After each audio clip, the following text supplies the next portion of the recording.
تعالى في كلامه المجيد ولقد أخذ الله ميثاق بني إسرائيل وبعثنا منهم 12 نقيبا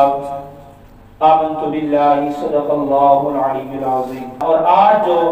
بنی اسرائیل کا ایک واقعہ،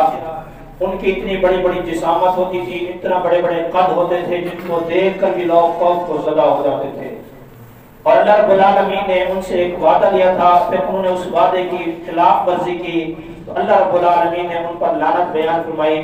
آج اسی چیز کا ذکر کرتے ہیں جو یہود و نصارہ نے اللہ رب العالمین سے کیا وہ وعدے کو توڑ دیا تھا۔ اللہ رب العالمین ارشاد فرماتے ہیں وَلَقَدْ أَخَذَ اللَّهُ مِيثَاقَ بَنِي إِسْرَائِيلَ، اور بے شک اللہ نے بنی اسرائیل سے پختہ وعدہ لیا تھا، وَبَعَثْنَا مِنْهُمُ 12 نَقِيبًا، اور ان میں سے ہم نے 12 نگران مقرر کیے۔ یعنی جب موسیٰ علیہ السلام نے بنی اسرائیل قوم کو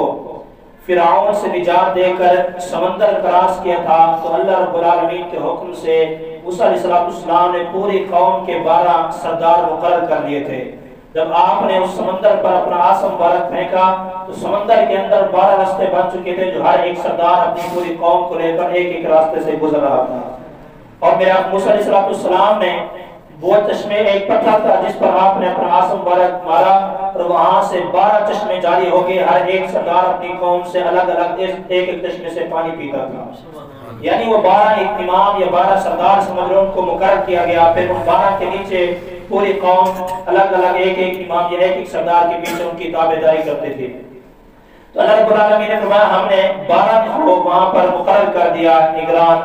وقال اللہ انی معکم، اور ہم اللہ رب العالمین نے فرمایا کہ بے شک میں تمہارے لیے تمہارے ساتھ ہوں۔ لئن اقمتم الصلاۃ وآتیتم الزکاۃ وآمنتم برسلی وعزرتموہم واقرضتم اللہ قرضا حسنا لیکفرن عنکم سیئاتکم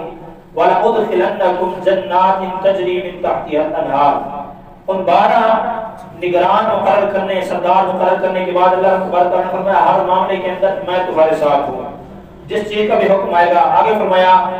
البتہ اگر تم نے نماز قائم رکھی اور زکوٰۃ ادا کی اور تم میرے رسولوں پر ایمان لائے اور تم نے ان کی تعظیم کے ساتھ مدد کی اور اللہ کو اچھا قرض دیا تو میں ضرور تم سے تمہارے گناہوں کو مٹا دوں گا، اور اللہ رب العالمین فرمایا میں تم کو ضرور ان جنتوں میں داخل کروں گا جن کے نیچے سے دریا بہتے ہیں۔ اس آیات مبارکہ کے کچھ حصے کے اندر بہت ساری چیزیں بیان فرمائی گئی، تو ترتیب کے ساتھ اللہ رب العالمین فرمایا لئن اقمتم الصلاۃ وآتیتم الزکاۃ، سب سے پہلے حکم دیا اگر تم نماز قائم رکھو گے اور زکوٰۃ ادا کرو گے، پھر فرمایا وآمنتم برسلی، اور تم میرے رسولوں پر ایمان لے کر آؤ گے، عزت کے ساتھ ان کی مدد کرو گے۔ حتیٰ کہ اصول یہ ہے کہ پہلے حکم ہوتا ہے کہ رسولوں پر ایمان لانا، اللہ پر ایمان لانا، بعد میں جتنے احکام ہوتے ہیں نماز کا، روزے کا، زکوٰۃ کا، وہ بعد کے احکام ہوتے ہیں، مگر یہاں پر اللہ رب العالمین نے پہلے نماز کا ذکر فرمایا، پھر زکوٰۃ کا ذکر فرمایا، پھر ایمان لانے کا ذکر فرمایا رسولوں پر، کیونکہ بنی اسرائیل کے بہت سے لوگ ایسے تھے جو اللہ تعالیٰ کی عبادت بھی کرتے تھے، نماز بھی پڑھتے تھے اور زکوٰۃ بھی ادا کرتے تھے، مگر کچھ رسولان اعظام پر ایمان نہیں لاتے تھے۔ تو اللہ رب العالمین نے اس لیے بیان فرمایا جب تک تم نیک اعمال کرتے رہو گے، میرے تمام رسولوں پر ایمان نہیں لے کر آؤ گے، تب تک تمہارا ایمان قابل قبول نہیں ہے، تمہاری عبادتیں قابل قبول نہیں ہے۔ جب تک تم تمام رسولوں پر تعظیم کے ساتھ ان کی مدد کرنا، ان پر ایمان لے کر نہیں آؤ گے، تمہاری یہ عبادتیں قبول نہیں ہے۔ پھر فرمایا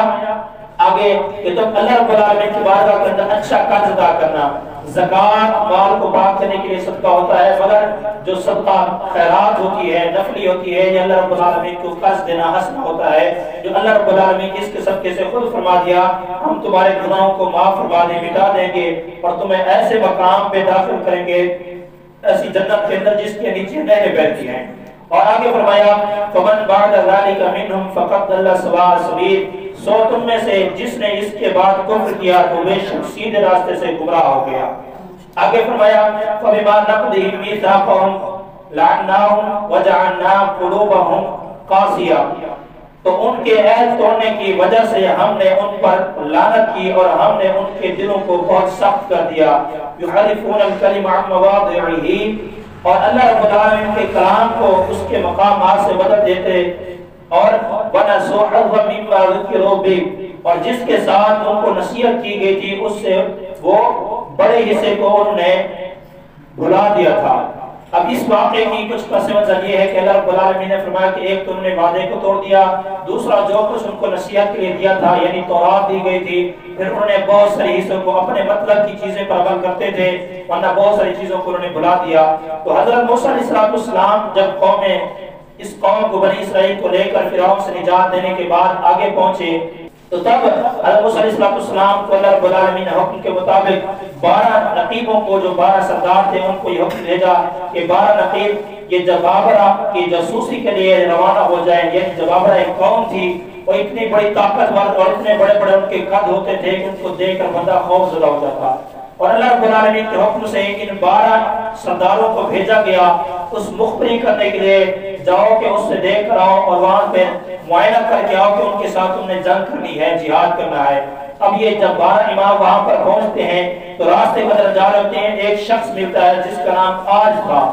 اس شخص کا نام وہ اتنا بڑا تھا کہ جب اس آج کو انہوں نے دیکھا 12 سرداروں نے، اس 12 سرداروں کو اس آج شخص نے پکڑ کر اپنے نیفے کے اندر پھنسا دیا۔ یعنی نیفا ہم کہتے ہیں جو شلوار جس کے اندر یہ نڑا یا لاسٹک وغیرہ ڈالتے ہیں، اس کو کہتے ہیں نیفا۔ تو اس شخص کی اتنا بڑا طاقتور، اتنی بڑی قامت والا تھا، جسم والا تھا کہ اس نے 12 کے 12 کو اپنی شلوار کے نیفے کے اندر اس نے چھپا دیا، اور گٹھڑی نہیں ہوئی تھی اپنے سر پر، وہ لے کر اپنے گھر کے اندر پہنچا، جا کر اس نے اپنی بیوی کو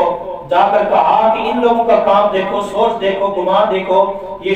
شخص ہمارے ساتھ جنگ کرنے کے لیے آ رہے تھے، یہ معائنہ کرنے کے لیے آ رہے تھے، جا کر ہم ان کے ساتھ جنگ کرتے ہیں، تو کیا سوچتی ہے؟ اگر تو مشورہ دے کہ میں ان 12 کو جب اس نیفے سے نکال کے زمین پر پھینکا، اس نے اپنی بیوی سے مشورہ کیا کہ تو کیا کہتی ہے کہ میں ان 12 کو اپنے پاؤں کے نیچے دیکھ کر زمین پر لگانا دو ان کو؟ یعنی پھر سوچیں وہ اتنا کہہ رہا ہے کہ اس کا پھر قدم کتنا ہوگا، جو کہہ رہا ہے کہ 12 شخص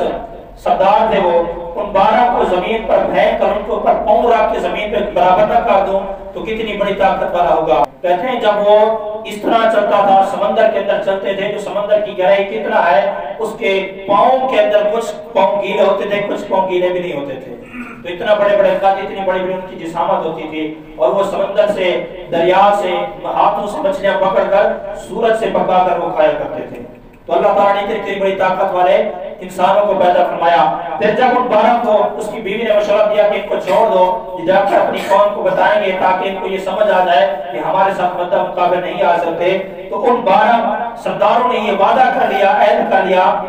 کہ اگر ہم جا کر بنی اسرائیل کو بتاتے ہیں تو بنی اسرائیل والے پھر حضرت موسیٰ علیہ السلام کے ساتھ بھی ان کا انکار کر دیں گے، کیونکہ اللہ رب العالمین کی طرف سے جب حکم جہاد آ گیا تو جب ان کو جا کے بتائیں گے کہ اتنی بڑی بڑی قد والے، اتنی بڑی بڑی جسامت والے شخص موجود ہیں، ان کے ساتھ جہاد کرنے سے انکار کر دیں گے، پھر موسیٰ علیہ السلام کو انکار کر کے یہ پیچھے بھاگ جائیں گے۔ تو تمام نے اس بات پر وعدہ کر لیا، اور وعدہ کرنے کے بعد تمام اس بات پر متفق ہو گئے۔ جب واپس آئے تو ان میں سے 2 تھے جنہوں نے اس وعدے کو برقرار رکھا، تھے سردار جنہوں نے اس وعدے کی پاسداری کی، باقی جو 10 تھے انہوں نے جا کر بنی اسرائیل والوں کو بتا دیا۔ پھر انہوں نے کیا کہا؟ اللہ رب العالمین قرآن میں فرماتے ہیں فَذْهَبْ أَنْتَ وَرَبُّكَ فَقَاتِلَا إِنَّا هَاهُنَا قَاعِدُونَ، آپ اور آپ کا رب دونوں جائیں سو جنگ کریں، ہم یہاں پر بیٹھنے والے ہیں۔ یعنی جب ان کو بتا دیا جا کر بنی اسرائیل والوں کو، پھر انہوں نے یہ موسیٰ علیہ السلام سے عرض کی ہم تو ایسے شخصوں سے، ایسے طاقتور لوگوں سے جنگ نہیں کر سکتے، اگر جنگ کا آپ کو رب نے حکم دیا ہے پھر آپ جائیں اور آپ کا خدا جا کے ان کے جنگ سے کریں، ہم نہیں جانے والے۔ یعنی پھر انہوں نے انکار کر دیا، پھر پیچھے انہوں نے وعدہ خلافی کر دی۔ 2 تھے انہوں نے اس وعدے کو برقرار رکھا۔ تو اللہ رب العالمین نے فرمایا کہ ان لوگوں کو جو انہوں نے وعدہ خلافی کی، عہد کو توڑ دیا، ہم نے ان پر لعنت کرنے کے بعد ان کے دلوں کو سخت کر دیا، اور وہ ہمارے کلام کو سننے کے بعد بھی نصیحت قبول نہیں کرتے، اور ہمارے کلام کو اس جگہ سے بہت ساری ایسی جگہوں سے بھلا دیا جو ان پر ضروری تھا وہ پر عمل کرتے۔ آگے فرمایا وَلَا تَزَالُ تَطَّلِعُ عَلَى خَائِنَةٍ مِّنْهُمْ إِلَّا قَلِيلًا مِّنْهُمْ فَاعْفُ عَنْهُمْ وَاصْفَحْ۔ اللہ رب العالمین فرماتے ہیں اور آپ ان کی خیانت پر ہمیشہ مطلع ہوتے رہیں گے، ماں سوا چند لوگوں کے، فَاعْفُ عَنْهُمْ، آپ ان کو معاف کر دیجئے اور درگزر کیجئے، إِنَّ اللَّهَ يُحِبُّ الْمُحْسِنِينَ، بے شک اللہ رب العالمین